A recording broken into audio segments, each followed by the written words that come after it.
12:31 a.m., it's 2 a.m. The power is out, the temperature outside just dropped to 19 degrees, your kids are asleep under every blanket you own, and you're sitting in the dark watching your breath turn into fog inside your own house. Most people in that moment would panic. They'd grab their phone, call someone, maybe cry a little. But one guy, just a regular guy in Ohio, walked into his kitchen, grabbed 3 empty tin cans from the recycling bin, and by 2:15 a.m. his living room was warm enough to take off his jacket. No electricity, no gas, no $400 emergency generator, just 3 tin cans, a candle, and knowledge that most people have never heard of. And tonight, on Boring Economic Update, we are going to show you exactly what he did and why this information is more important right now than it has ever been in the last 50 years. But before we get into that, if you are new here, hit that subscribe button right now. This channel covers real practical information that affects your everyday life, your wallet, your home, your family.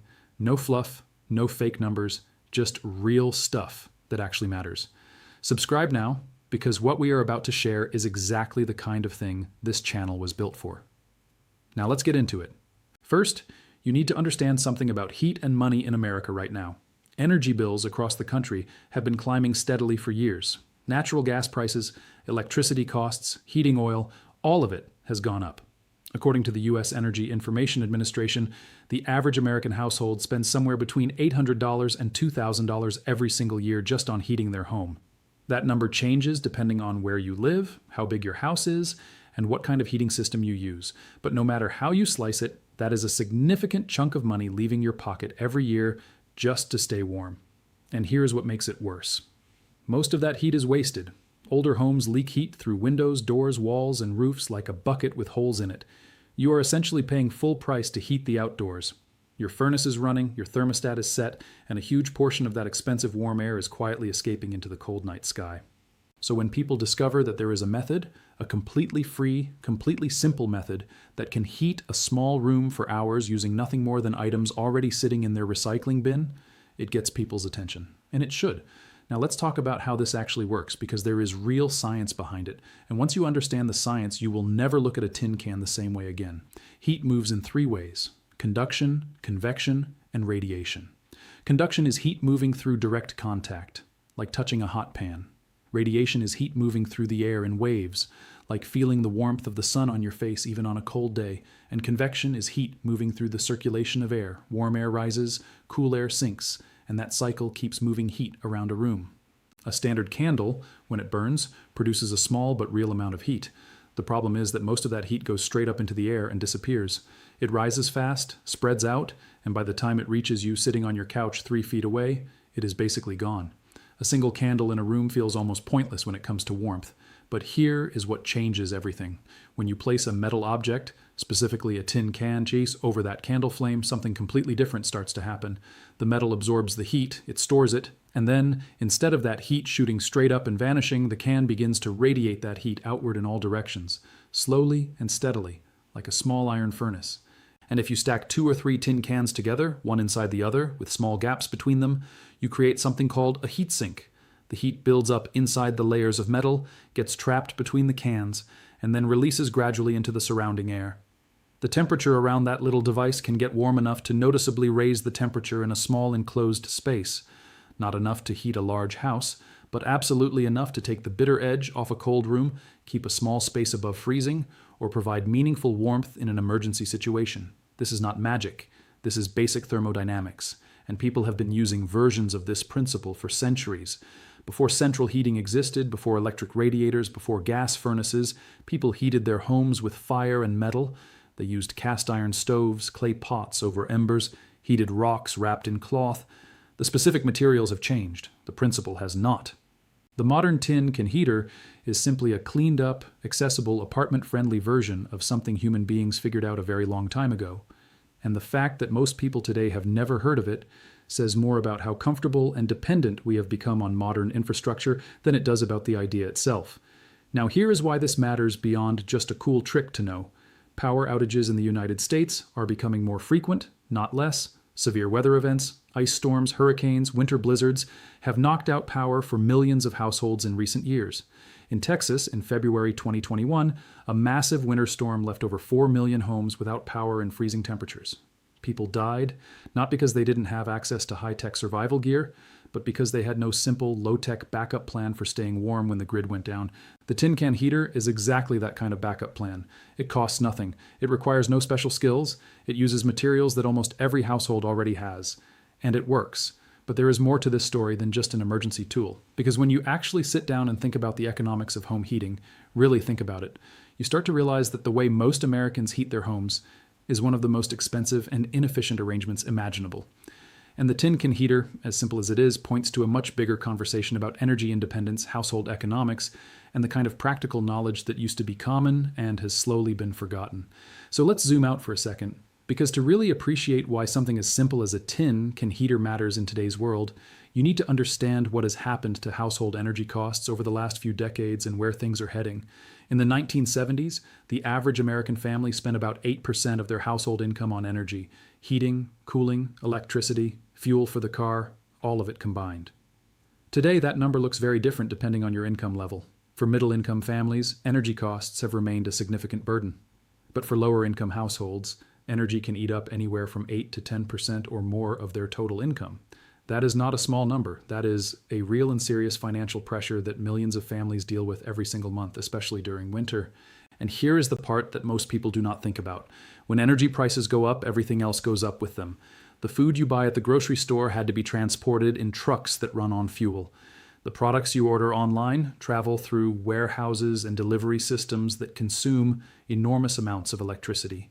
Every layer of your daily life is connected to energy in some way. So when your heating bill goes up by $50 or $100 a month during winter, that is not just one problem. That is a signal that the entire cost of living is quietly shifting upward around you. This is the economic context in which the tin can heater suddenly becomes a lot more interesting than it might seem at first glance, because it represents something that economists and financial planners talk about, but most regular people never actually do: CHIU, substitution. Finding a free or lower cost alternative to an expensive necessity. Now let's get into the actual build, because you came here for the real information, and that is exactly what we are going to give you. The basic tin can heater requires just a few things. You need 2 or 3 empty tin cans of different sizes. Think of a large coffee can, a medium-sized vegetable can, and a smaller tomato paste can. You need a tea light candle or a small pillar candle. You need something to elevate the candle slightly, like a few coins or a small flat piece of metal. And optionally, you need a few small bolts or pieces of wire to help create spacing between the cans. That is genuinely it. No special tools, no trip to the hardware store, no investment whatsoever. The first step is to make sure all your cans are completely clean and dry. Remove the labels. Wash them thoroughly. Any food residue left inside a can that gets heated can create smoke and smell, which defeats the purpose entirely. Clean cans are essential. Next, you place your candle in the center of your largest can. The candle should sit slightly elevated off the bottom of the can so that air can flow underneath the flame. This is important because a candle needs oxygen to burn properly. If you suffocate the flame by sealing off all airflow, the candle goes out and you get nothing. The small elevation, even just 3 or 4 coins stacked underneath the candle, creates just enough airflow to keep the flame burning steadily. Now you take your medium can and place it upside down over the candle. Then you take your smallest can and place it upside down on top of the medium can. What you are building is essentially a layered metal dome over your heat source. Each layer of metal absorbs heat from the layer below it. The innermost can get hottest. The middle can absorb heat from the inner can and adds its own layer of warmth. And the outer can radiates all of that accumulated heat out into the surrounding room. The gaps between the cans matter. You do not want the cans sitting flush against each other with zero space. You need small gaps, just a few millimeters, so that hot air can circulate between the layers and keep the heat building rather than stalling. This is where those small bolts or pieces of wire come in.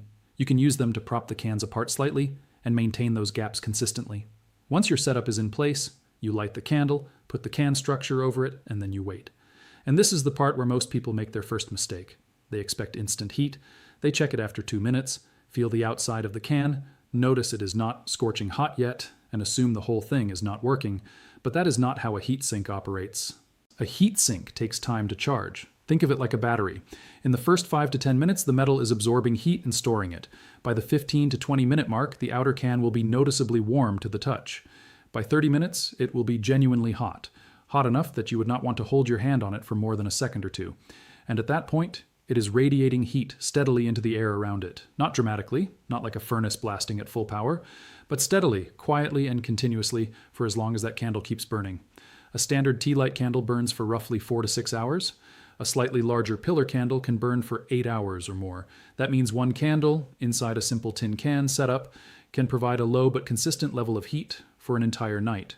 In a small room, a bedroom, a bathroom, a closet-sized space, that can make a measurable difference in the temperature. Now here is something important to address directly, because this is a responsible channel and we do not cut corners on safety. Any open flame inside a home carries risk. Carbon monoxide is a real concern when burning anything in an enclosed space. You must make sure there is some level of ventilation, a slightly cracked window, a door that does not seal perfectly, so that fresh air can enter and stale combustion gases can escape. Never use an open flame heater in a completely sealed room with no airflow whatsoever. A carbon monoxide detector is a wise investment regardless of whether you ever use a tin can heater. They cost very little and could genuinely save your life. With proper ventilation and a working smoke detector in place, a single tea light candle produces an extremely small amount of combustion byproduct, far less than a gas stove burner or a wood fireplace. The risk is real but manageable with basic common sense. Now, beyond the basic 3-can setup, there are variations of this design that people have developed and refined over time. Some people use clay flower pots instead of tin cans, placing them over candles on a bed of bricks to create a slightly larger, radiant heater. The clay absorbs and holds heat even more effectively than metal in some configurations, and the larger surface area means more heat radiating into the room. Others use multiple candles arranged together beneath a single large can structure to increase the heat output significantly. Some people have taken this concept further and built small rocket-style heaters using terracotta pots, metal pipes, and isopropyl alcohol as a fuel source. These are more complex, produce more heat, and require more careful handling, but they trace their origins back to the same fundamental idea. Metal plus contained heat source plus airflow equals radiant warmth without electricity or gas, and here's the thing that keeps coming up when you research this topic seriously. The people who know these methods best are not survivalists or extreme preppers living off the grid in the mountains. They are ordinary people, retirees on fixed incomes, single parents managing tight budgets, people in older homes with poor insulation who learned these skills out of genuine necessity and have been quietly using them for years. They are not dramatic about it. They just know that when the heat goes out or the bill gets too high, they have options. And having options is one of the most financially powerful positions a person can be in. That idea, having options, is really at the heart of everything this channel talks about, whether we are discussing energy costs, grocery prices, housing markets, or practical skills that save money. The underlying message is always the same. The more you know, the more choices you have. And the more choices you have, the less you are at the mercy of systems and prices that you cannot control. So let's bring this all the way home, because everything we have talked about tonight, the tin can heater, the science behind it, the economics of household energy, the safety considerations, the variations and improvements people have developed, it all points to one central truth that is worth saying out loud, clearly and directly. The most expensive thing in the world is not knowing your options. Think about that for a moment. Every year, millions of American households pay heating bills they can barely afford. They turn the thermostat down at night and pile on extra blankets, not because they want to, but because they genuinely cannot afford to keep the heat running. They sit in cold rooms during the day to save money. They choose between heating their home and buying groceries. These are not rare situations happening to a small number of people in extreme circumstances. These are everyday realities for a significant portion of working families across this country right now, and yet a solution as simple as 3 tin cans and a candle, something that costs absolutely nothing, requires no special knowledge to build, and can be put together in under 10 minutes, sits completely unknown to most of the people who need it most. That gap between a real practical solution and the people who could benefit from it is not just unfortunate. It is the kind of gap that this channel exists specifically to close. Now let's talk about what you actually do with this information, because knowing about the tin heater is one thing, putting it into practice is another. And the smartest approach is not to wait until you are in an emergency situation to figure out if this works for you. Build one this week, seriously.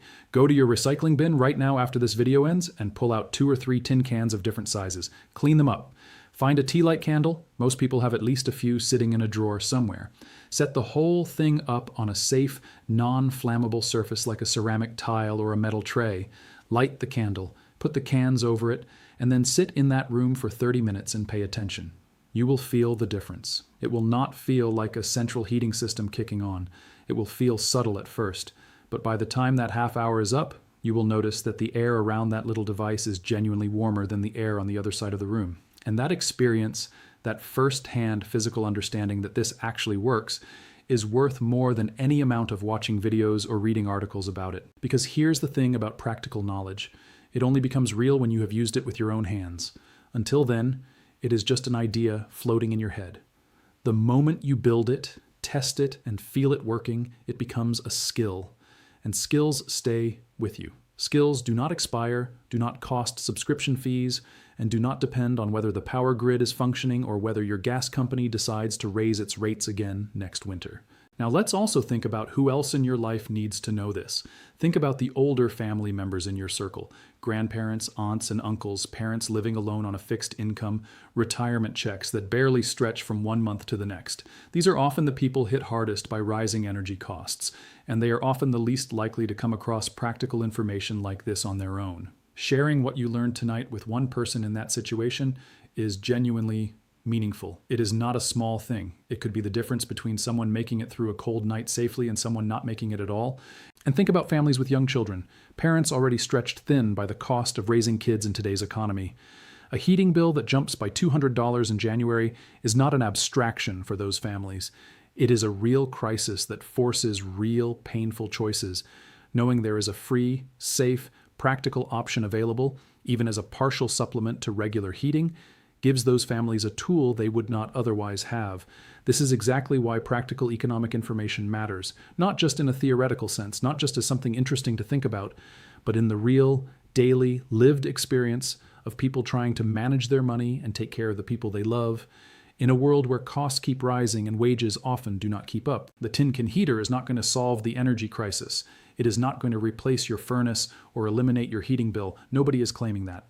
What it does is give you one more option, one more layer of resilience, one more piece of practical knowledge that makes you slightly less dependent on systems you cannot control and slightly more capable of handling whatever comes at you. And in today's economic environment, that kind of resilience is not optional. It is essential. This channel is going to keep bringing you exactly this kind of content. Real information, practical tools, honest economic analysis presented in plain language that anyone can understand and use. No hype, no fake urgency, no inflated numbers designed to scare you into clicking. Just genuine, useful information delivered consistently, because that is what you deserve, and that is what actually helps. If this video gave you something valuable tonight, if you learned something real, if you are going to build one of these and try it out, if this changed the way you think about energy costs and household resilience, then do something with that. Share this video with someone who needs it. Drop a comment below and tell us whether you have tried a tin can heater before, what your experience was, or what other practical money-saving skills you want us to cover next. Your comments genuinely shape what this channel makes next, and every single one gets read.